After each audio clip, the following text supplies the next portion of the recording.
Old Fashioned Football and Sports Gambling Podcast Network is brought to you by Circa Sports. Circa Sports is back with their Circa Survivor and Circa Millions contests.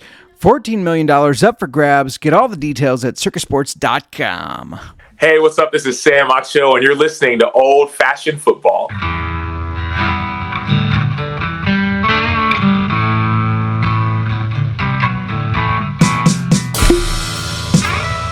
Old Fashioned Football.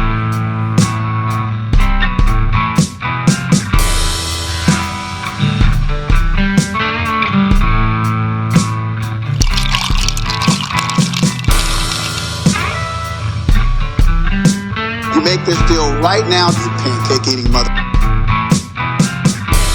All right, deal.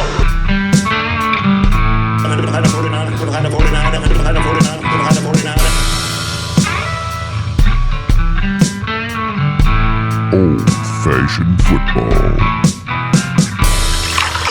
All right, Old Fashioned Football listeners, we have a special episode that we kind of talked about. You knew it was coming, where we're going to be talking to Ryan, the founder and CEO of 10th Mountain Whiskey out of Vail, Colorado. Ryan, how are you doing today? Hey guys, I'm doing great. Thanks for having me. Excited to be here with you guys. We're excited to have you on the show with us. Absolutely. Now, before we get into whiskey, I got to ask, being located in Colorado, not too far from Denver, are you a Broncos fan? You know, it's one of my favorite questions. I've been here since the late 90s, 1998, but I was born and raised in Houston. Okay. And if you put the time frame together, I moved here fresh out of college when I was 22. And so you probably know where this is going, but my home team is the Houston Oilers. Yeah. Yep. If you can dig back in your memory back to those days, Yes. Yeah. the old Warren Moon days and Earl Campbell, man, that's who I grew up watching and rooting for.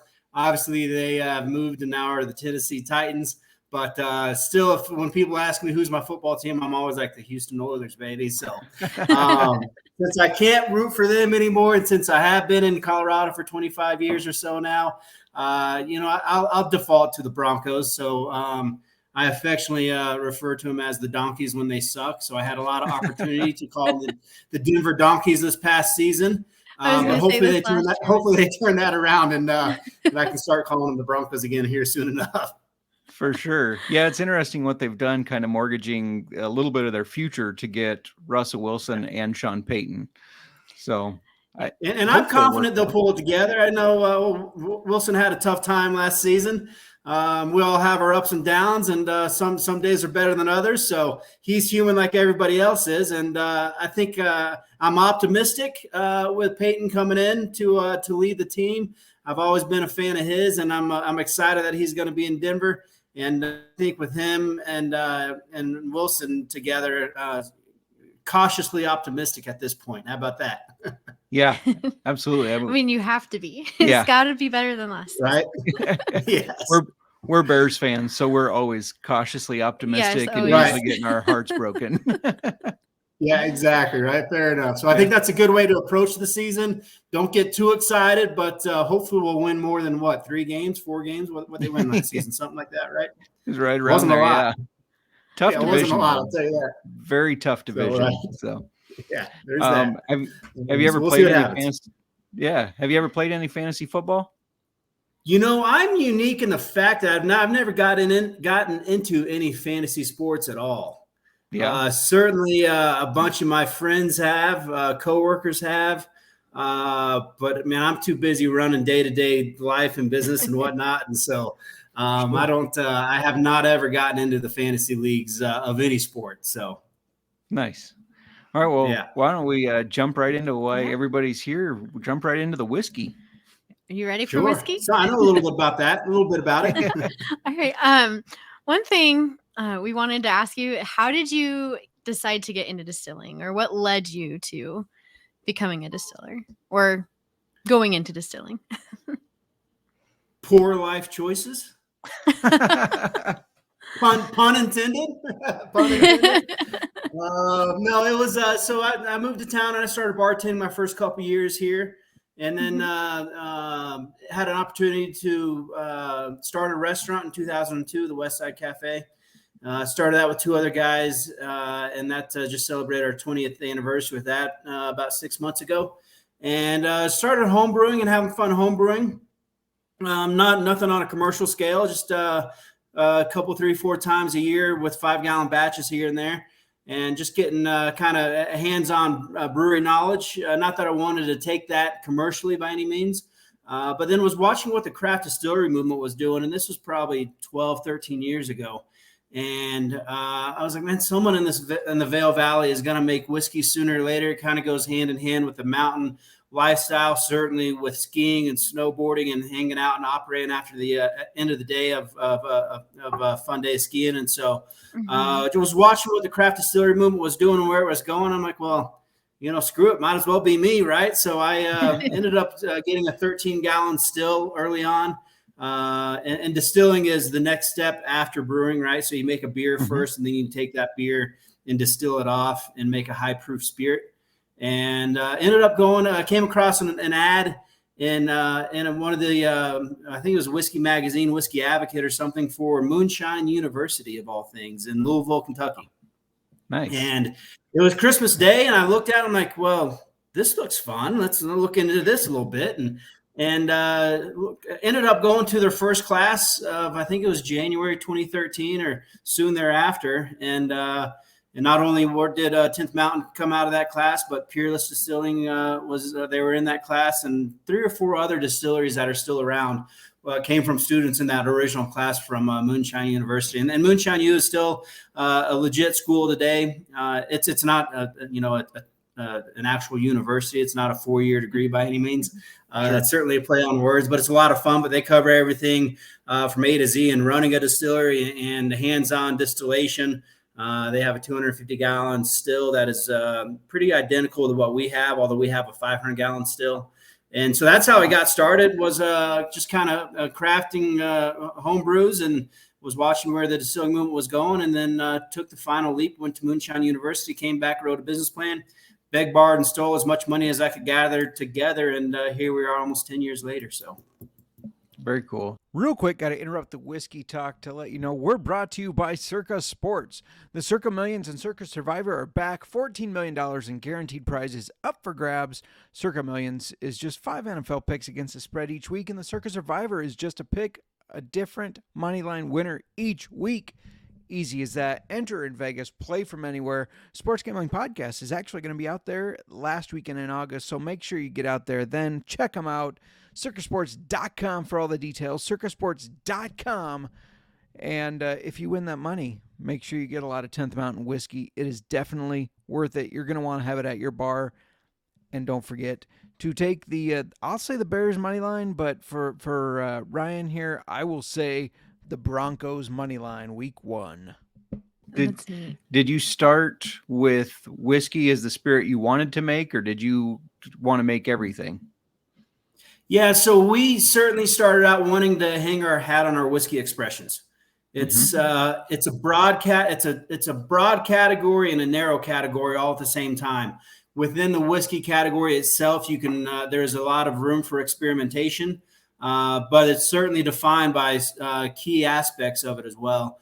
And so, it's something I've always been passionate about. When I was bartending in my mid-20s or so, I fell in love with a bunch of different kinds of whiskeys and just love the creativity around it. But I didn't want to focus. I didn't want to just narrow us in on just straight whiskeys. And that's why, hence, it's 10th Mountain Whiskey and Spirit Company. The vodka market's 35% of the overall spirit market. So if you are a spirits drinker and you don't like brown spirits, there's a really good chance you're a vodka drinker. And we don't want to ignore 35% of the overall market. Certainly at our tasting rooms, it gives us a lot of flexibility with infusions and different cocktails when we have a vodka. However, I didn't want to come out with a grain-based vodka. That category has certainly been exhausted. And so we have a potato vodka, which potato vodka was just my favorite anyways. At the time it was Chopin. And now it's obviously 10th Mountain Potato Vodka is my go-to. So although we do have a vodka, and the vodka market overall is a crowded market. Potato vodkas are certainly a niche within that market. We have a cordial, which is a sage peach vanilla cordial. and we wanted to come out with a flavor that wasn't on the shelf just yet, but was kind of reminiscent of a schnapps from when you get off the slopes in Austria. I've never gotten off an Austrian slope. I've never skied in Austria, but certainly the schnapps are quite popular over there. And so we wanted to come up with our own take on that. And so we came up with a sage peach vanilla cordial. Here in our backyard, there's a lot of sage, a lot of peaches here in Colorado that people aren't aware of. And so that made a lot of sense. And then the brandy is our seventh spirit, and a spirit that I never even thought we were ever going to make until I befriended a great dude out in Monterey Valley, California, that has a vineyard through another friend of mine, Kyle Pletsky. Kyle was working at the vineyard. He introduced me to Justin. They called me up one afternoon and said, hey, we have 3,000 gallons of Pinot Noir wine left over. Would you like it to distill and make brandy? And I was a bit hesitant at first. I never had bought a bottle of brandy off the shelf. I still haven't ever bought a bottle of brandy off the shelf. It's a little bit different distillation technique. It's a little bit different aging technique. So I was like, guys, there's a really good chance we're going to screw this up if we try this experiment. But we called Moonshine University, leaned on them to get some direction about how to make brandy. Leaned on another friend in Salem, Oregon, who has a brandy-specific distillery. And then my next question to those guys was, well, how much does 3,000 gallons of Pinot Noir cost? And they're like, well, we're not going to charge it. We're just going to give it to you. And then cut us in on the back end if it's actually good. And I was like, well, hell, all right, the price is right. And if that's the case, then sit it on out. Let's figure this out. Yeah. Long story short, fast forward 4 years later, and our brandy was just recognized as one of the top 3 brandies in the country by USA Today. So that's kind of fun and exciting. That's amazing. So, yeah. So 7 spirits total. Certainly hang our hat on our 4 whiskey expressions. That's what we're best known for, but didn't want to ignore some of the other spirits out there as well. So, for sure, I had no idea peaches grew in Colorado. I didn't either. Yeah, told you, right? Exactly right. They're quite popular on the western slope, which is what it's referred to as on the western side of the Rocky Mountains. And there's an area, Palisades, Grand Junction, Montrose area out there where peaches are, they're very proud of their peaches, if you will. Very cool. So one of the things that we always do on our show whenever we're reviewing a whiskey that we went out and bought ourselves, or when we have a guest from a distillery on, we always go over some of the history or backstory of the distillery. And we, of course, read up on 10th Mountain and everything. But for our listeners, can you kind of give us some of that backstory for 10th Mountain, where the name came from, and just some of the history there? Yeah, absolutely. Right. It's something we get an opportunity to share the story of on a daily basis at our tasting rooms. We have a tasting room at the distillery in Gypsum, which is about 30 minutes west of Vail. Then we have a tasting room in Vail Village, right at the base of the ski mountain. And so we get an opportunity when people come in to sit down and enjoy a glass of whiskey or go through a tasting flight to explain the story and tell people about why we're named 10th Mountain Whiskey and Spirit Company. So we're named in honor of the 10th Mountain Army Division. And they're a very significant historic military division that originated in our area in the 1940s. Just a few miles south of Vail is a place called Camp Hale. And it's where the 10th trained in the early to mid 1940s to be a mountain warfare specific Army division for World War II battles. They got deployed to the northern Italy in the Apennine Mountain region, won some very significant battles there. And when they returned, they wanted to share the sport of skiing, the outdoor lifestyles, mountain climbing, etc., with their friends and family, and in essence started the modern day sport of skiing as we know today. They started over 62 different ski resorts across the country. Vail Mountain being one of those ski resorts founded by a 10th Mountain vet. Aspen Mountain was Arapahoe Basin, just here in our area. A lot of influence in the Northeast, up in the Vermont area and New Hampshire, and then a lot of influence in the Lake Tahoe area in Northern California as well. Not only ski resorts, but they had a big influence in skiing technology and boots and bindings. Pletzel, the outdoor climbing gear, was started by a 10th Mountain vet. A small shoe company that I think probably is going to be kind of successful. They're called Nike. If you haven't heard of them, you should look them up. They make some pretty good shoes. They were started by a 10th Mountain vet. So Phil Knight's business partner is a guy named Bill Bowerman. Phil Knight gets all the attention these days. Bill Bowerman passed away a while back, but he was Phil Knight's track coach at University of Oregon, if you know that story and how that all developed. So Bill Bowerman was a 10th Mountain vet. The National Outdoor Leadership School, the Knowles Experience, was started by a 10th Mountain vet. The Sierra Club was Bob Dole, rest in peace, was a 10th Mountain vet. That's why he was. That's why he didn't have a lot of movement in his arms, because he was injured in World War II as a 10th vet. Then the Olympic Ski School up in Steamboat Springs, about an hour and a half north of us, started by a 10th Mountain vet. So a lot, and they were also entrepreneurs, and they also enjoyed a stiff cocktail at the end of the day too. So it made a lot of sense to us. We were talking about starting the distillery and what should we name it, and we recognize that without them, we want to be here today doing what we love doing, which is skiing a great ski mountain, living free, and making great spirits. To further the story, though, they were deactivated in the mid-50s, and then they were reactivated in the mid-80s as a light infantry quick deployment unit. And now they are headquartered in upstate New York in a place called Fort Drum in Watertown, New York, just a few miles south of the Canadian border. They're also in Fort Polk, Louisiana, which is strikes people as being odd. Even the soldiers down in Louisiana, because the soldiers still wear the mountain tab. So it's odd to have a mountain unit, although they're not a mountain unit necessarily anymore. They're still honored with a mountain tab in Fort Polk, Louisiana. And then they were repatched with the National Guard here in Colorado Springs in 2016. So they were gone from Colorado, their home headquarters in the 40s, and then they were repatched and they're back in Colorado in 2016. So they're one of the most active military units today. They've been in all the major confrontations over the last 25 years.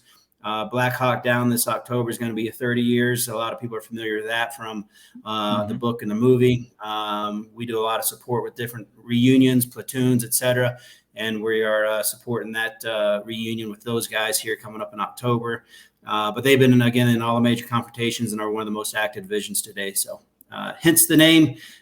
Through the name, we do a lot of military support with different military nonprofits, fundraisers, barrel picks, a lot of different types of opportunities, and give back not only to the Army, but all military organizations and military branches. So it's super important to us. So that's very cool. Yeah, I really like that. Yeah, as people who both have family past and present that have been in the military, it's super awesome. Very cool story. Yeah, fantastic. Absolutely. Yeah, super important to us. People, we make sure people are pro-military and very patriotic and supportive when they come on our team. We currently have, one Marine, one Air Force, one Army, and then 2 10th Mountain ambassadors on board with us right now. So, it's super important to us. So, yeah. Awesome. That's awesome. We're also brought to you by Underdog Fantasy. Best Ball Mania 4 is here, and Underdog Fantasy is giving away $15 million in prizes. Underdog Pick'em is also a great way to get down on your favorite MLB and NFL season player props. So many ways to win over on Underdog, and Underdog is available in so many states. Don't forget, Ryan Real Money Kramer will be doing his 24-hour best ball challenge and raising money for I Am Able Foundation. So make sure you check that out, I Am Able Foundation, and get ready for that. We just talked about the military and everything that 10th Mountain does for the military. And now we're going to be doing a little fundraiser for a foundation that was started by an ex-Marine. So make sure you check that out. He's going to be doing it all on Underdog Fantasy. Head over to UnderdogFantasy.com. Use promo code SGPN for a 100% deposit bonus up to $100. That's UnderdogFantasy.com, promo code SGPN. And maybe you can join in on one of Kramer's drafts. So moving kind of from the history to your part in it, we've asked distillers this before, and everybody kind of has their different roles and responsibilities. So what's your day-to-day look like? You know, it's interesting. I don't have a typical day-to-day by any means. It always varies. Having 2 tasting rooms, which in essence are bars, need to keep my eye on that. We have a manufacturing facility at the distillery, obviously, and we have 3 full-time distillers there. Need to keep an eye on that. We have 3 sales team members, one here in Colorado that oversees Colorado, in Wyoming. And then we have another full-time gal in Atlanta, another full-time guy in the Northeast. So keep my pulse on them and what's going on there. And they're in charge of working with our distributors, growing the company, and talking to additional distributors, full-time director of marketing, full-time social media. So checking in with them. So it kind of depends, and I kind of have my thumb on everything, but I don't do anything specifically on a daily basis. I make sure I still write all the checks and pay all the invoices and keep our vendors happy and all of our raw material suppliers happy. We're a small team. We're 15 full-time people, and the majority of them being here in the Vail area. And so sometimes I work from home for my first couple hours and get in the truck and go to the distillery or to the tasting room. I'm on the road quite a bit at different events these days. Just the past 3 weekends, I've been gone and out of town, from North Carolina to Kentucky to North Dakota with all work stuff. It's been pretty fun work, but it's all been work as well. So on the road quite a bit, doing different things. And so I don't really have a typical day necessarily. It kind of is all over the place, which I like. It keeps it interesting. I don't want to just go and work in a cubicle on a day-to-day basis and punch the clock from 8 to 5 or whatever it is. So it's certainly what I enjoy doing. And some days I'll handle legal and look at contracts, and boy, those days are a lot of fun, let me tell you. I say that sarcastically, right? I hate looking at contracts, but you got to do it. It's a necessary evil. There's a lot of legalese that goes along with this business. A lot of people see the glamour and the hanging out and the partying and then drinking a whiskey and hanging out at different events and whatnot. But there's a lot of behind the scenes, day-to-day tasks that are not glamorous by any means. And so we got to handle and manage that and get through that in order to have a little fun at the end of the day as well. So, Sure. So I know you have distillers that work there with you and for you now, but back when you were doing mainly just distilling, what's your favorite thing about distilling? Well, a couple of things, I guess, about the actual process of distilling is you can be creative with it. You can make new make spirit, new make distillate, basically out of anything that has sugar, right? You can convert the sugar into alcohol and then distill off the alcohol. Vaporizes at 172 degrees and catch those vapors, condense it back down into liquid form. And so there's certainly a lot of creativity behind it. There's a lot of science. There's a lot of chemistry. I am not a scientist nor a chemist. I just like to play and experiment and have fun. One of our guys has a chemistry major and background. And so he certainly directs us, and he can say all the 4-syllable words that I can't pronounce. So I keep him close. But I think just the creativity of new make distillate and having fun and experimenting with that. And then we can certainly finishing whiskeys, not only in the American oak or in the new oak barrels that were required with our bourbon and our rye, but also finishing in different types of cask gives us a lot of creativity, and seeing how that plays out after 3, 4, 5, or 6 months or whatever. And so just playing within that realm, still checking all the boxes to keep the feds and the TTB happy. But then but kind of pushing the envelope as well and experimenting a little bit is a lot of fun for us. So nice. What has been the most fun 10th Mountain product that you've worked on? It's like asking your favorite child, isn't it? Come a on, little bit. I know. That's not fair, Miranda. I know. That's not a fair question. It's pick your favorite child, right? And a lot of people ask, well, what's your favorite spirit that you make? And I'm like, I don't know. It depends which one I'm drinking, what's in front of me, what I'm enjoying. It depends on what event I'm at or what's going on, I think. And I'll mix it up. I don't just have one specific go-to out of our 7 spirits necessarily. I'm certainly always mixing it up and having different cocktails and tasting things differently. And so I'm going to plead the fifth on this one, Miranda. I don't have just one favorite one necessarily. Certainly our American single malt that we released probably about 2 years ago is starting to get some attention. I've always been a big bourbon fan. Rye whiskeys got turned on to that when we started making rye whiskeys. I was a fan, but now I'm even more of a fan of rye whiskeys and the complexity of the different rye whiskeys out there. So I'm kind of all over the board, I guess. So,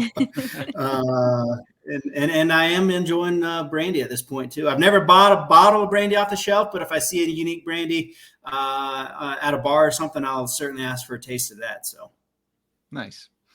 Yeah, you mentioned kind of getting into rye whiskeys more. Miranda didn't know she liked rye No, whiskeys but until we started this podcast. I thought I was just bourbon, and I have over the last year. No, I really love my rye. yeah, absolutely right. There's so We much get a chance to turn a lot of people on. Yeah, totally right. We get an opportunity, and we hear that at the tasting room a bunch. That people walk in, oh, I'm not a rye whiskey fan. Stay. Well, patience. Let me pour you a little sample of ours, and then you tell me if you think you're a rye whiskey fan yet or not. And we, I don't know if we're batting 1,000 necessarily, but we've certainly converted more non-rye whiskey drinkers into rye whiskey drinkers than not. So it's fun. Nice. So I'm going to put you on the spot a little bit here because I'm going to assume that a lot of times when you're having a glass of whiskey, it's 10th Mountain. But say you're at a restaurant, 10th Mountain's not there for any reason. Do you have another go-to?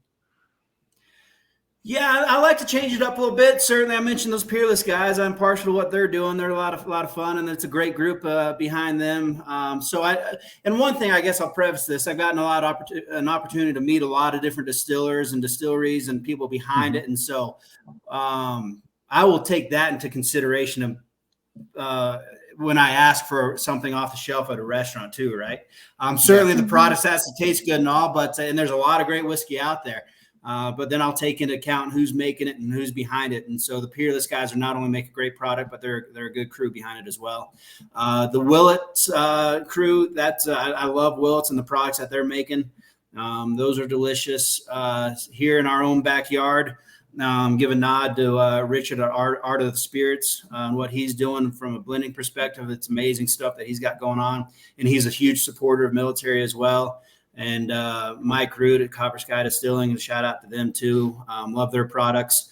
I'll take into account the flavor, but also take into account who's the team behind it. So, but Peerless, Willets certainly, and then there's a lot of good stuff coming out of Colorado too, and a lot of cool people behind the brands here in Colorado. So, we actually just tried Willet and Peerless Rye for the first time in Estes at the what's the name of the hotel? The Stanley Hotel. Yeah. We were at the whiskey bar nice. and tried both of those for the first time. Yes. Totally right. Yeah. And you got out alive to talk about it, not only out of the whiskey bar, but out of the hotel, right? So that's right. It's cool, isn't it? It's really cool. It is very cool. Yes. Something that we found really unique about what your distillery offers is the opportunity to do virtual tastings for anyone. Can you talk a little bit about how people can do that and what they get when they order the exactly right. It's a ton of fun. We really enjoy doing them. It's something we were doing pre-COVID, and then quarantine hit and all the challenges that came along with COVID, and then it really escalated that program. And it's great for small organizations, groups of friends and family, and then corporate groups as well. We've done quite a bit with that. And we'll do these tasting events with 10 people, and we've done them with 50 plus people, right? And so it's like a Zoom call, like everyone's familiar with these days. But we'll send out. We have a 50 milliliter program, like the airplane nips, with 5 of our 7 spirits, and so we'll send 5 of our samples out to the individuals ahead of time, along with a tasting menu as well, and then we'll all jump on a Zoom call together and have a good time chatting, get to know each other, tell a little history of our distillery and what's going on. Oftentimes we'll do them at the distillery and do a quick behind the scenes tour of the distillery, which a lot of people get a kick out of, and then sit down and just taste through the spirits and educate people and have some fun. And by the end of those 5 50 ml samples, usually there's a lot of jokes being cracked and everyone, a lot of good camaraderie going on. And it was great, obviously, during COVID when people weren't going to the office or weren't hanging out in person as much. It's something we still enjoy doing. We're not doing as much for obvious reasons, but it's a lot of fun. It's a great program, and we really enjoy doing them. So, yeah. So I was curious. I was going to ask if it started because of COVID. You started it before. Is it Was it because you guys are a mountain town and the winter travels, or was it just an idea you had? Because it's pretty unique. We don't see a lot of distilleries offering that option, and we both thought it was a really cool thing. Well, thanks. I appreciate that. It's something we just try to be creative and try to reach our audience wherever they're most comfortable. And if they can't make it to Vail and to our tasting rooms and in person, it's always great to do it, send our product out to them. And so that's one way to do it. One more thing story you guys might get a kick out of in this regards. During quarantine, a bunch of the laws were being loosened, right? Certainly here in Colorado, and delivery laws and cocktail laws and all that. And so I was watching what was going on closely with this whole deal. And I was finally like, I think we can have an adult ice cream truck. I think we can make this happen, right? And so we have this branded Toyota Tundra that's kind of beefed up on some nice tires and stuff. And we use it for sales and distribution here in our backyard on a daily basis. And so I had one of our guys make a big old A-frame menu board, and one of our gals painted it. She's super artistic. She painted it up. And so we put this A-frame in the back of our Toyota Tundra truck, and it was $10. It was $5 shots, $10 cocktails, and 10% off bottles. And then we hooked up a PA system to it and started playing ice cream music going down the neighborhood. and it was a blast. We did it for about 10 or 12 days, something like that. And people were smiling. Everyone's like, dude, I haven't smiled in 6 weeks. This is the best thing. Everyone's still worried and pissed off about COVID and quarantine and having to stay home. And they're in their yard gardening or washing their car, or maybe they're just hanging out in their driveway with their neighbors or whatever it was. And so all of a sudden they hear our ice cream music coming down, and then they read our sign and realize what's up. And so we were delivering cocktails and shots, and then 10% off bottle sales. And it was great for us, gave us something to do. We had a blast with it. The driver obviously would stay dead sober, but the passenger was free to have a good time and enjoy himself. So it was great. It was a lot of fun, and it got a lot of attention. We started getting calls from all around the country. It was hilarious. Come to our place, come to our neighborhood, come to our state. And then our state of Colorado, God bless them, our liquor board. They're great. They're fun to work with. They're super nice. But I got a call, and they're like, Ryan, what's this thing about an adult ice cream truck? I played it cool. I'm like, yeah, you guys hear about that? That's awesome, isn't it? Yeah, well, you can't do that. Like, damn it. All right. Fair enough. That's awesome. They're nice about it. They appreciated the effort, certainly during those times. We were proud of ourselves for the creativity. We brought a lot of smiles to our community and had a good time with it. But all good things come to an end sooner or later, right? So. Yeah. And usually by lawmakers. Yeah, seriously, right? Seriously. So there was that. So just speaking of getting creative and doing online tastings, and we did the adult ice cream truck as well. So. Nice. That is so cool. Yeah, very cool. Yeah, it's fun. I have been curious, being up in the mountains, does the elevation and the cold temperatures play a part in like how you have to distill, or do they affect the aging and the flavor of? Yeah, a little bit of both. It's certainly a little bit different. Like if you come up to altitude and you bake, you're going to be baking, and water boils at a slightly different temperature, et cetera. So it certainly has an effect in the overall process of cooking, fermentation, distilling, and aging, the whole gambit there. One thing that's unique to us, we age at our distillery at 6,800 feet. And during our aging process, there's the angel share. And so although our barrels are 53 gallons, when it's time to harvest those barrels and dump them and bottle them, there's not going to be 53 gallons in them. This is across the board, no matter where you're aging. What's unique to us is we enter at about 118, 120 proof, somewhere in there roughly. And during our aging process, our angel share, water will evaporate. And so our proof increases as the barrel ages and matures. And so although we enter, call it 120 proof, when it's time to harvest that barrel, it's going to be 125, 130 proof. As it ages and gets older than that, it's going to be even higher. And so we use a reverse osmosis water to proof it back down to bottle strength. But some distilleries will be losing alcohol. And if they enter it at 120, when it's time to harvest it, it's going to be 110 or 105. And so we're super fortunate in that aspect that we aren't losing alcohol during that process. And it's something that I never gave much thought to originally when I was writing the business plan, but it's something that's worked out for us. And so we have a couple hazmat barrels. Hazmat is 140 proof or above. And there are a handful of very passionate hazmat whiskey drinkers and collectors out there. So every time we release those, they try to get their hands on them, which is a lot of fun. Nice. And so, yeah, certainly you nailed it, Miranda. We have some unique challenges up here because of our altitude and pressure, et cetera. And another challenge is just getting raw material up into the mountains. Like we're right in the heart of the Rocky Mountains, basically right in the center of Colorado. In the wintertime with the weather and snow, that can present a lot of unnecessary challenges that some people not in the mountains don't have to deal with. But we've gotten pretty used to that and are able to plan far in advance and order far in advance in order for it not to affect our supply chain. So, but yeah, it's certainly some different challenges up here, but we love it. We love the skiing and playing in the mountains in the summertime and hiking and whitewater rafting and fishing. The majority of our group are super outdoorsy and so everyone's like, dude, when are you ever going to move it to Denver? Are you ever like some other breweries and distilleries have? And I'm pretty passionate about keeping it here. I don't have any plans on moving, and I love it up here. So I always tell everybody, I'm like, no, we're a mountain distillery through and through, and this is our hometown. And obviously the 10th Mountain was originated here. And so it's super important to stay here. So nice. Very cool. Do you do a lot of skiing being there in Vail? It's something I'm still really passionate about. It's more quality days versus quantity days at this point. It was like when everyone first moves to town, they're getting 80, 90, 100 days a season on the mountain. And now if I get 25 days, I'm happy with that. And it's going to be 25 good quality days. Either it's going to be knee to waist deep, fresh powder, or it's going to be bluebird sunshiny day. And so we have that luxury of being able to pick and choose when you live here, which is really nice.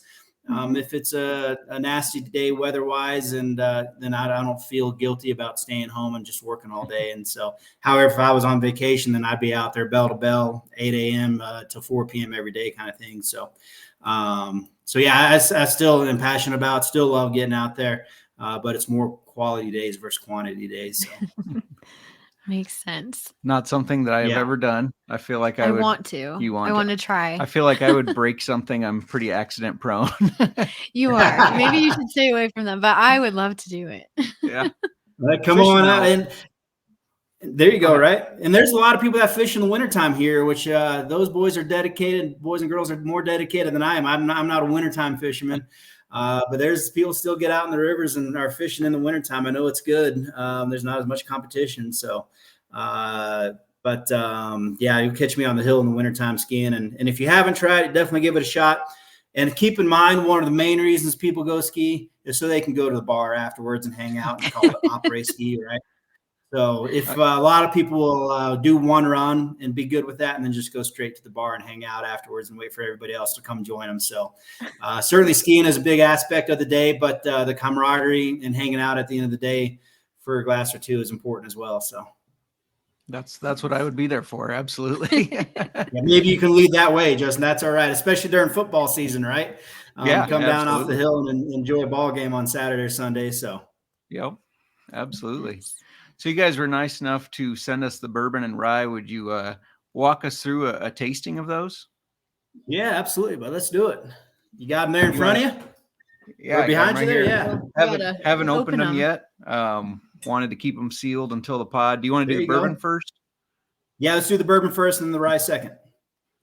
That's what I thought, but everybody has different opinions of where you should start. So sure. So our bourbon is our best seller. Bourbon as an overall category is hot these days. It's a hot, not only spirit category, but certainly the whiskey category. Bourbon, a lot of people are into it. A lot of people are enjoying it. A lot of people are learning about it, are new to it. So it's just a great category to be part of. I'll put it out there. A lot of people say you can't make bourbon in Colorado. It has to come from Kentucky, which is just a misnomer, right? It has to be made in America somewhere. Yes. The majority of bourbon comes out of Kentucky historically, and that's why a lot of people think that and that it has to come out of Kentucky. But the tax and trade, the TTB regulation of that, it has to be made in America somewhere. So that's the geographical requirement, right? Mm-hmm. Another requirement for it to be bourbon, it has to be at least 51% corn. Ours is 75% corn, 21% rye, 4% barley, 92 proof. And so bourbon can't be distilled more than 160 proof, and then it can't be barreled more than 125 proof. Although revisiting what I said about the angel share, if we entered, we can have a bourbon that's more than 125 proof, but we get there because of the angel share and the water evaporating and the whiskey condensing, right? Mm-hmm. And so, and then bourbon cannot be bottled less than 80 proof. So that's why you're never going to see a bourbon less than 80 proof. So a couple of requirements there. It has to be aged in a new oak barrel. We use a number 4 char on our barrels, which just looks like burnt alligator skin. You can do 1, 2, 3, or 4 char. You can do toast barrels, which is a little bit different technique. So we use number 4 American new oak barrel. Our cooperage that we use is West Virginia Great Barrel Company. You can probably guess what state they're from with a name like that. So and coopers themselves are just, it's such an art form. It's just incredible what they do. So all new make distillate comes off the still clear as water. Then it'll get the brown color, the amber color through the aging process in the barrel. And so that's when it comes out looking like that. So nice and pretty. And then you get a lot of colors from the aging. You get a lot of colors, you get a lot of flavor from the aging, all the colors from the aging, a lot of flavors from the aging, a lot of flavors from the mash bill, from the fermentation and the yeast, from the distillation and what kind of still you're using and how you're distilling it. And so there's a bunch of things that come into play on the overall flavor of it. So people ask us how you got to 92 proof, and it's just it's what we like. It's what we prefer. We thought the whiskey presented itself best at 92 proof, and that's what we've been since day one with it. So bourbon's going to be a little sweeter. We always compare bourbon and our rye whiskey to cornbread and rye bread. Is a great way to describe it because it's majority corn and bourbon and majority rye in our rye whiskey. So certainly those notes will come out in the overall process. So when you first, if this is your first sip of the day, I would suggest taking a little bit and just cleansing your palate with it. Just take a tiny little sip, if you will, and then we'll go back and revisit it a second time and really dig into some of the tasting notes and some of the flavors and whatnot. But if it's your first sip of the day, certainly if it's neat like you guys are drinking, keep in mind it is 92 proof, and you want to acclimate your palate a little bit to the alcohol before you really dig in and get after it. So certainly first and foremost, just a little sip to get the palate introduced to what's going on here. And then you'll visit it. Now you'll get a lot of notes out of just on the nose, just on the smell. We're not hoity-toity. We're actually anti-hoity-toity, if you will. We're casual. We're chill. Sometimes people will smell at different tasting events and be like, what do you get? And people are like, I smell whiskey. We're like, you nailed it. Right. That's great. Perfect. And then other people will dig in a little deeper and get, say, caramel or cinnamon or vanilla, and all those you're exactly right too. And those are some of the top level notes that you'll get on the nose, and a lot of that is coming from the barrel, from the aging process, right? Mm-hmm. Then you can dig in deeper. All right, did you get fruit? You got some sweet fruit. What kind of fruit did you get? You got dark fruit. You got apricot.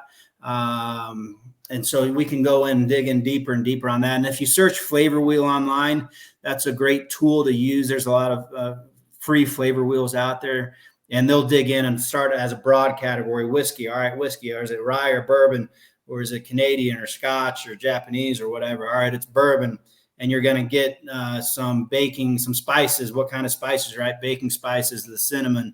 A lot of people get clove, right? And then, or you get fruit as another category. What kind of fruit are you going after?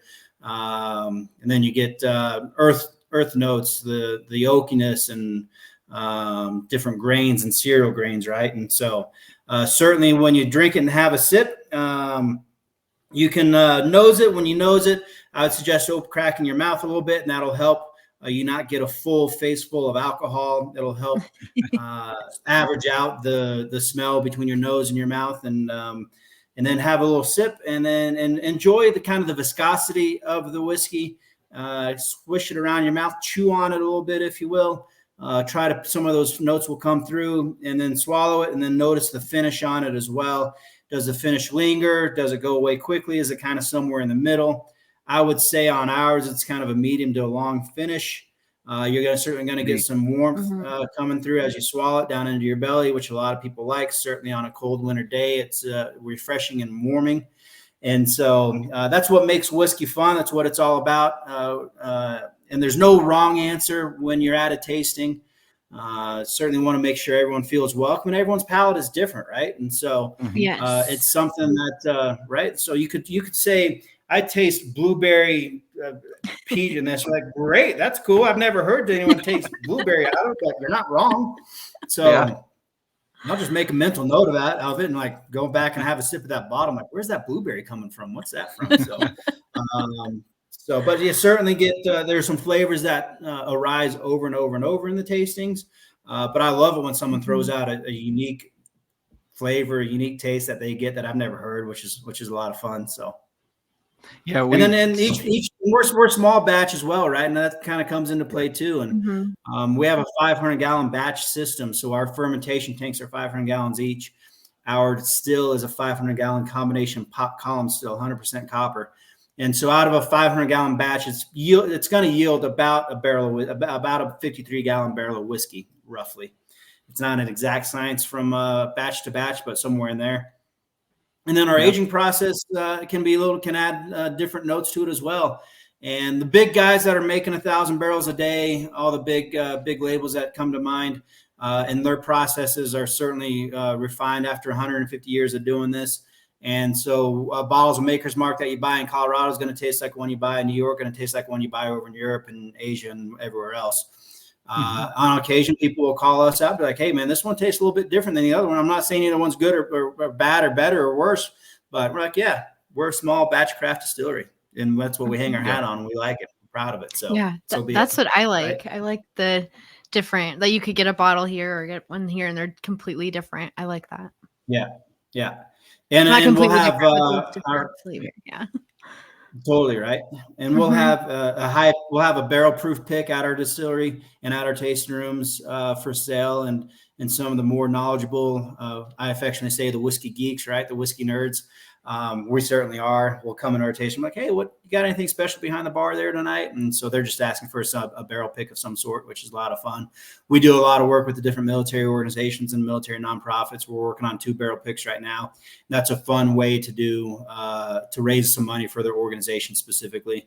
And we'll send out barrel pick samples, blind ones to 3 or 4 to their group, and then they'll sit around and taste them, and then tell us that they like sample D. We tell them sample D is a 2.5-year, 115 proof bourbon, and we'll use that as their barrel pick and sell that to their audience, and then raise a bunch of money that way to that organization. So barrel picks are a lot of fun in that regard. So what do you guys think about the bourbon? It's really smooth. It's good. It does definitely warm you. I get a lot of vanilla on the nose, and then there's a lot of oak after a finish. There's a finish of oak. So there's 2 things that I've kind of learned from our tastings. It's kind of exactly what you said. No matter what you taste, you're not wrong, right? Or no matter what you smell.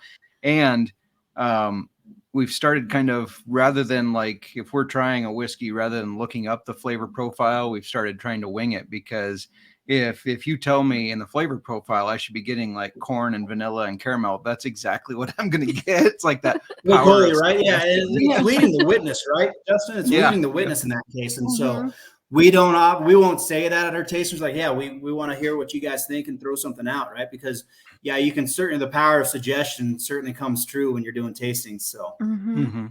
See, you got vanilla and I got vanilla. caramel? Well, no, I got vanilla, and then there's a lot of oak. Okay. There's really good. I think there's something in the middle. It's really weird. It hits as vanilla, finishes as oak, but I can't I get corn. pinpoint.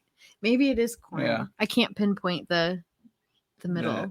Just kind of a sweet corn taste with the oak, the toasted oak. I mean, it's very good. Like Miranda said, it's very warming. But not like oh my gosh, that's a lot of heat type of warming. It's just a warming sensation. Definitely enjoy it. It's very good. Thank you. And I see you guys have some nice tasting glasses there as well. You're enjoying the whiskey out of, and a lot of times people will say, well, what's the best glass? And I'm always under the impression, like, whatever glass you enjoy a whiskey at home, if you're watching your favorite movie, or if you're reading a book, or flipping through your social or whatever, and whatever glass you typically like to use, it's probably a glass that you should taste from too. So I don't often use a snifter for my tasting notes. It does make a difference, but if I'm going through a tasting, I'll just use a regular rocks glass because that's what I use 99% of the time anyways. So you guys have some cool glasses there, and it's probably helping and funneling some of those, certainly on the nose, some of the nose profile to come through. But I always just say whatever glass, is that you typically like to use is go for it, right? So if that's a snifter, that's great. Or if that's what you guys have there, fantastic. So. Yeah. I have to give a shout out to my parents who are also whiskey fans. They bought us these. Like, apparently these are the official like Kentucky bourbon tasting glasses. Perfect. Love it. Right. But yeah, so we got 4 of them. So it always works up nicely when we have 2 different ones to try that we each have a sniffer. Great. Exactly. But normally we're just drinking our whiskey out of just a little small rocks glass. Yeah. Yep. Yeah. And there's nothing wrong with that. I don't think that's all good. And a lot of people are like, "Are you offended if you mix your whiskeys?" I'm like, "No, fucking enjoy it how you want, right?"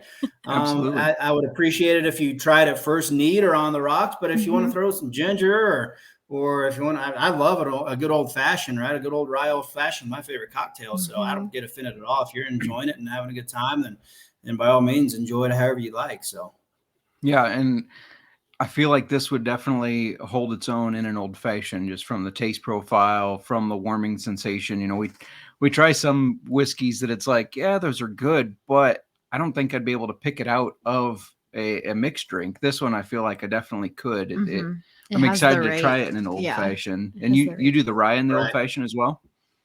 Yeah, that's my go-to is a 10th Mountain Rye old fashioned. I just love the complexities that it offers. Bourbon old fashions, I enjoy them, but they're a little too sweet for me. So that's really why I like doing a rye old fashioned. So yeah, nice. Yeah, we'll have to do that. Do a side by side, make one of each. Yes, and share. Try them both. And that's a good excuse to have 2 old fashions instead of just one. It is. We have to know which one we prefer. That's right. That's right. You might have to revisit one as well. So maybe it's 3 old fashions. So. Just to make sure, right? Just to make sure. All right. So you're right. So next is so I think I covered any questions on the bourbon or any questions about what makes bourbon a bourbon or. I don't think so. No, and it is very good. Very good. I really like it. I appreciate that. Thank you. Question as we're opening the rye here, we have the dog tag. Says the batch number, the bottle date. Does that come with all the ryes? Yeah, sure does. Yep, exactly. Cool. There are dog tags on all the rye bottles. Very cool. Thanks. Fun little packaging idea there. So people love it and throw it on the keychain, throw it wherever. It's just a nice little, and a lot of bartenders will collect them. And so it's a lot of fun when someone across the country takes a picture. Like it's either my name or Jeremy or Sean or 2 of our distillers. And we each kind of have an internal competition. Like I got a picture from New York with my name on it. So it's a lot of fun internally for That'd us be as well. fun. So. Well, we'll have to send our Iowa picture for Sean. We got Sean on this one. There you go. Nice. Good. I'll tell him that tomorrow morning. Yeah, there you go. I'd like to hear that. And actually, that's I like the label. Oh, well, I got lucky. I got Ryan. I didn't even know this. I got Ryan on mine. So there you go. For me there. So rye whiskeys are, I think, what I said, rye bread, right? Rye grain is going to be a little spicier, add a lot of more complexity to it. You're going to have some dryness to it on the finish, some tannins kind of in the back corners of your mouth as well. But certainly on the nose, it's going to be a lot more complex, a lot more going on there. 86 proof. And I guess we could go back to where we source our grains from. Our corn comes from Cortez, Colorado area, kind of down near the Four Corners. We get it from a Ute Indian reservation down there that has a ginormous farm, which is kind of fun to go check out. Our barley comes from the Northeast Colorado. Then our rye grain, the more northern you go, the hardier the rye grain is. The harder your grain, the more the starch, the more the starch, the more the sugar, the more the alcohol, right? And so although we source most of our rye grain from North and South Dakota, Wisconsin area. And if we went into Canada, it would yield even more, but we wanted to keep it here, at least in the US. And so our rye grain we get from that region. And so certainly here, all American grain, and 2 out of 3 come from the state of Colorado. So our rye whiskey, 70% rye, 26% corn, 4% malted barley. And our rye whiskey is our bourbon's our best seller. Our rye whiskey is our most awarded spirit and our most recognized. So Nice. What do you guys get on the nose on that? I've definitely smelled rye bread. I do too. I don't know. I didn't know if it was power of suggestion, but I definitely get smell rye bread as well. Yeah. Yeah, totally right. And that's a lot. And there's obviously great reason to that. The majority ingredient is rye grain, so that makes a lot of sense. So yeah. And then during the age, same thing, aged in a number 4 char American New Oak barrel. So from West Virginia Great Barrel Company. So same style of barrel that we age our bourbon in. But it's a different kind of whiskey, different chemistry, different interaction going in and out with the wood of the barrel. And so you're going to pick up some different tasting notes as well. So it's not going to be the exact same tasting notes as on the bourbon necessarily, just from the aging perspective. So what do you get? Are you guys picking up anything different, or still picking up a lot of oak or vanilla straight off the top? Or there's definitely vanilla, and something that jumped out at me, like there's a really nice spice taste to it. And I like rye spice, but sometimes it catches you off guard. I don't feel like this does. It's super smooth spice taste. A really good baking spice. I can't figure. You don't know which one. one. I don't know what spice it is. Say one, you'll be right no matter what. No, this is really good. It's extremely smooth. This will probably sound like so Miranda, what I'm hearing is that you are a rye whiskey drinker. I am. I am. I think it's official, I never knew. Yes. I think it's official, I never knew right? I would be into rye as much as I am. But yeah, all of my favorite whiskeys have been ryes. Yeah. And this probably sounds like I'm just saying it because you're on the show right now, but that is not the case. I think this is the best rye I've had. Like this is extremely good. Take that. Appreciate that. It's super good. There's not a lot of heat. Like it's just really, it's an easy drinker. This would be so easy to drink. Too easy to drink. Yeah, exactly. Right, Miranda? A lot of people refer to it as a porch sitter. Are you guys familiar with that term? Yeah. Right. Yes. So just something that you can sit on the back or front porch, doesn't matter, and just sit down and enjoy a glass and either watch the sunset or watch the passersby go by, and maybe got a companion there with some good conversation going on. But yeah, just a little porch sitter, a little easy drinker, right? So yes, no, way too easy to drink. Yeah, this is dangerous. No, this is very good, very, very good. And 86 proof. So our bourbon is 92 proof. This is a little less at 86 proof. And again, we just narrowed down. That's just our preference, right? That's all that is. And it's been at both bottles have been at that proof since day one. Sean, our head distiller, has been with us since day one. And so it was he and I that just sat down and we're just going through different proofs. And we're like, oh, we like the bourbon at 92 and we like the rye at 86. And we're like, great. That decision's made. What's the next decision? So but then in the same breath that we do some barrel strength stuff at our tasting rooms too. So, but if we distribute commercially the rye at 86 and the bourbon at 92. So nice. When you're deciding on the proof, how many different proofs are you trying? All of them. All of them. I'm teasing. I'm teasing. I wish. No, I think, but kind of every. I think originally is either every 3 degrees, if you will, or every 5 degrees. So like 80 to 85 to 90, 95 to et cetera, all up to 120, 125, I guess. Right.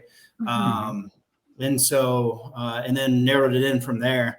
But yeah, that's the fun. Everyone thinks that's what we do all day long, right? It's just drink straight from the barrel and enjoy whiskeys all day. Some days we do that, but it's not every day. So. That's the job I want. Yeah, exactly. Right. It's a fun part about it. Yeah, totally. Do you like barrel proof? We've had some distillers that they said, we'll try it, but we don't need to prove that we can drink the barrel proof strength. We've had others that said, I don't spit any of my own product out and I enjoy all of it. Do you like the barrel proof, or do you prefer more of just like the rye proof here? I do like the barrel proof stuff as well. Yeah. And I like it for a couple of reasons. Sometimes it's too hot, right? And you need to add some water Mhm. to it and dilute it down to make it drinkable and enjoyable. But there's a lot of barrel proof stuff out there that you're just drinking. You're like, oh, damn. All right. I'm digging that. And that's what, 132. Okay. Sure. Yeah. So yeah, I'd really enjoy tasting some barrel proof stuff, just to see where it's coming from and where they're at and what's going on. And just with that specific whiskey, that specific distillery. And oftentimes I'll continue to enjoy that expression at barrel strength, but sometimes it'll be a little too hot and we'll have to proof it. We'll dilute it down just using water. Either if it's a reverse osmosis water, great. If it's just a water from your sink, great, right? Whatever. So again, we try not to be too snobby about it, but certainly when we're bottling our own stuff, we use the reverse osmosis water to dilute it down to bottle strength. So, but yeah, I really enjoy the different barrel strength expressions as well. So, yeah, nice. See, I like barrel strength. You like it as a mixer more of. I or tend with to a couple cubes. definitely a couple cubes for me. It's a little strong. Some of them are. Yes. And again, I think that's fine, right? And certainly I'll enjoy a couple cubes on a lot of my whiskeys as well when I'm at home just chilling. So it's I don't always drink neat. I don't I don't always drink barrel proof stuff. I enjoy cocktails too. I enjoy it over rocks. And so I'm known to sit down at home and get a big rock and throw some of our 92 proof bourbon over that and just sit there and enjoy that while I read a book. So nice. Yes. This is hands really down. The bourbon was really good. This is my favorite. yeah, it is. It's very good. And I'm a bourbon guy. I liked the bourbon a lot, but this is right. I'm not kidding. I think this is the best rye I have had, and I feel like recently, because you like ryes, we've tried a lot of ryes. We have been trying a lot of ryes. Yeah, well, that's very good. That's great. Very good. It was recognized as best in class in whiskeys of the world recently as well. So pretty happy with that recognition. So that's awesome. Very cool. Yeah, thank you. So for the listeners, we're going to have on our post, you can check out the website. We'll have a link to the website. We'll have a link to where you can get your own virtual tasting. Sign up for that. We highly encourage you to, because these are very good. We'll have some photos from your guys' Instagram. Check out your Twitter and your Instagram. Got a lot of cool stuff there. Is there anything else you would like to add before we get you out of here? Well, yeah, we are active across all the socials. We have a good time on that. It's something that we're focused on and are interactive and are always posting something on a daily basis across the spectrum on it. That's 10th MTN Whiskey is our social handles. And then our website is 10thwhiskey.com, and you can see what we have going on there as well. So, and see all the different nonprofits that we support. Certainly do a lot of philanthropic work that we're all very proud of. From a number of different organizations here in our backyard, here in our home state, and then across the country as well. So very cool. I guess that brings up another question. So I know you guys support the military. Is there anything that listeners, is there a certain bottle that if they purchase that for sure goes towards that support, or does every bit of it help? We're always doing something in that regard. Okay. So I think every bottle, when it comes down to it, it goes to that military directly in one aspect or another. But then we'll do the specific barrel picks with different military nonprofits, and those will put a specific label on the back and direct people towards that organization to learn more. There's so many great organizations out there, man. I wish we could support them all, but we do a lot of support with a number of them. And so from time to time, like we're working on 2 right now, 2 specific military nonprofits, doing barrel picks with them. And so it's something that's a big focus of ours, something that we're always doing. But then occasionally, pretty frequently these days, that there's a specific barrel pick for a specific organization as well. So very cool. Very cool. Yeah. Just a quick, shout to the Sports Gambling Podcast Network.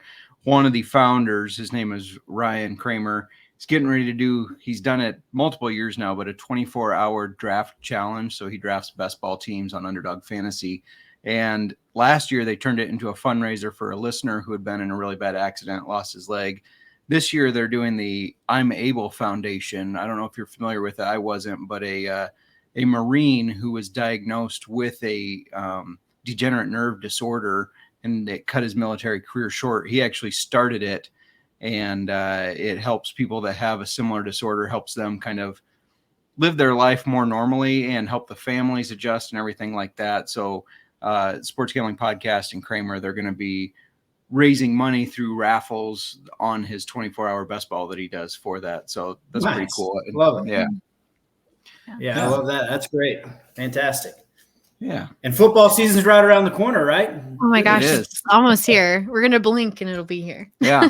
We have Right? had we've had a bit of a debate. I agree with you. I think the Broncos are going to take a step forward, and I am in on Russell Wilson. There's not much room to go backwards, so That's true. Very true.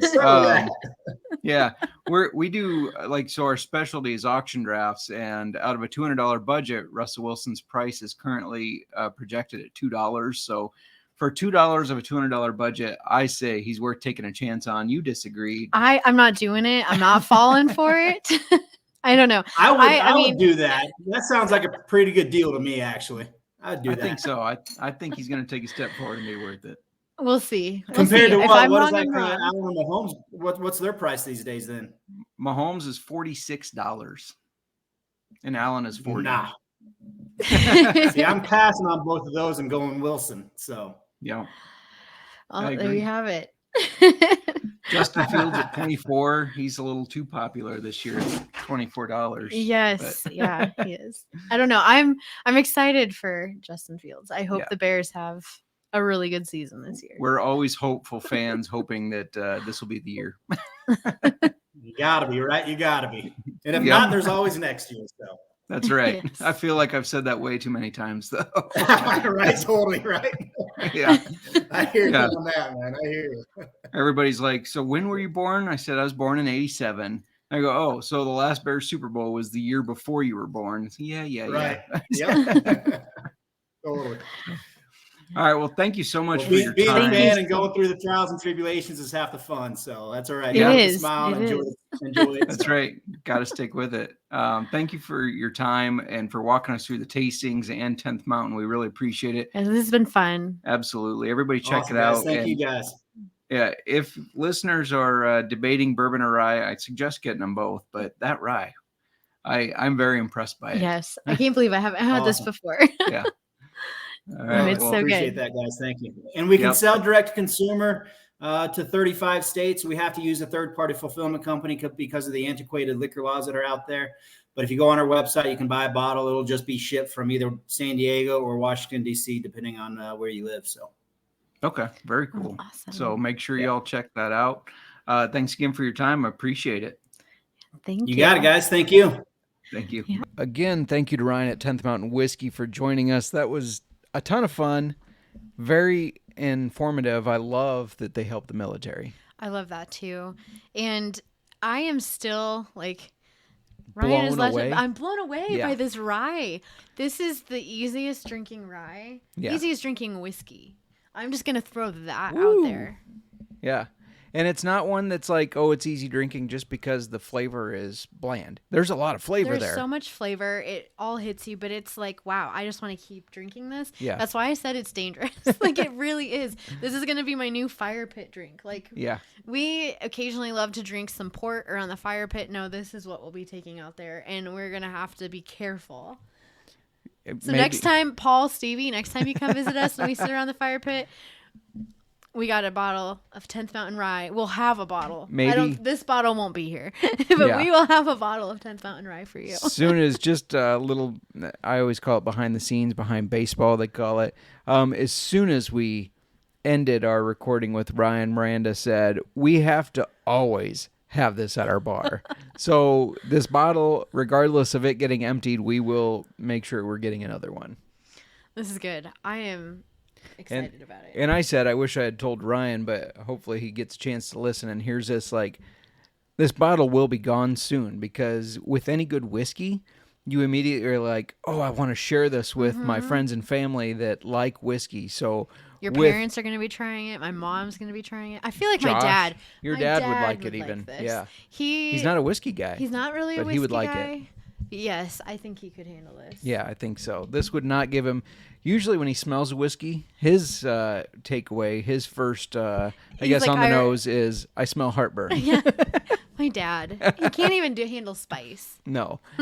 But Josh, I think Josh would really like this one. Mm-hmm. Nick is going to like it. I mean, we got a lot of friends and family to share this with, and I'm excited to share it with them because it is that good. Mm-hmm. So The bourbon was really good too. it was. I'm just blown away by the rye because it's Yeah. such an easy drinker. Yeah, the bourbon was super good too. Stands out very well. It's unique. It's different. And we are But- going to have to try both of these. Like, because the rye is such an easy drinker, I want to know what it's like in an old fashioned because I just want to see, like, does it still, like, stand out in the old fashioned or Yeah. I want to know how it makes my old fashioned taste. Yeah, We're going to have to absolutely. make these. we are. Anyway. Sounds like a good editing to drink to me. This was very fun. The whiskey is very good. We both highly recommend you go check it out. They do direct to consumer, so go online and order. I completely forgot to mention. I meant to bring it up. It's just one of those things you get going with the excitement and the interesting stories. But if you go to their website, they have a shop where you can get their whiskeys. You can get merchandise like beanies that are great for the slopes, shirts. Or great for Iowa winter weather. Absolutely. But if you go to their Insta, they have a different store. Oh. And they have everything from flasks to, I believe there's some glasses there, to a really cool bar table that is the same as the ones in their tasting rooms.